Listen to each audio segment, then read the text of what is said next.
নমস্কার, আমি পিঙ্কি। আমার নতুন একটা মিনি ব্লগে তোমাদের সকলকে অনেক অনেক স্বাগত। সকাল সকাল ঘুম থেকে উঠে স্নান করে রেডি হয়ে গেছি, সঙ্গে আমার মাম্মাও রেডি হয়ে গেছে। হ্যাঁ, তার একটা কারণ আছে। আজ তো আমার অনেক আনন্দের দিন, বলতে পারো স্বপ্ন পূরণের দিন। বলছি তার আগে দেখো, রান্নাঘরের কাজ একটু এগিয়ে রাখছি, কারণ আজকে রান্নার দায়িত্বে আমি নেই, দুই শাশুড়িকে রান্নার দায়িত্ব দিয়ে দিয়েছি। যাই হোক, এবার কি তোমরা দেখে বুঝতে পারছো আজকে কি দিন? হ্যাঁ, আজকে আমার ঘরের ছাদ ঢালাই। অন্যরকম লাগছে আর অনেক বেশি এক্সাইটেড লাগছে যে অ্যাট লাস্ট আমার ঘরের ছাদ ঢালাইটা হয়ে গেল। আর জানো তো, ব্রাহ্মণ এনে পুজো দেওয়ার কোনো প্ল্যানিংই ছিল না, ভেবেছিলাম আমরা নিজেরাই পুজো দেব, কিন্তু আমার একটু প্রবলেম হয়, তখন ব্রাহ্মণকে ডাকতেই হলো। সবকিছুর মধ্যে একটা জিনিসই খারাপ লাগছিল, যে যার বেশি শখ ছিল সেই আসতে পারলো না।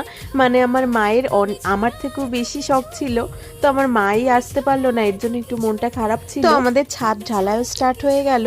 পুজো শেষ হওয়ার অনেকক্ষণ পরই আমাদের ছাদটা ঢালাই শুরু হয়েছে, আর আমার তো নিচে যেতেই ইচ্ছা করছে না, মনে হচ্ছে এখানেই থাকি। এর জন্যই তো আমি রান্নার দায়িত্ব থেকে ছুটি নিয়েছি, জানতাম আমার আর ইচ্ছা করবে না রান্না করতে। তো আমাদের ছাদ ঢালাই কমপ্লিট হয়ে গেছে, এখানে সবার জন্য টিফিন গুছিয়ে নিয়েছি। যেহেতু এত লোকের রান্না করতে পারবো না, তার জন্য টাকা ধরে দেওয়া হয়েছে। এবার যেহেতু আমার পাপা চলে যাবে, সো আমার মেয়ের তো অনেক বেশি মন খারাপ হয়ে গেছে, ও তো গাড়ি থেকে নামতেই চাইছে। তো মাম্মাকে অনেক বুঝিয়ে গাড়ি থেকে নামিয়ে নেওয়া হয়েছে, আর আমার পাপাও চলে যাচ্ছে।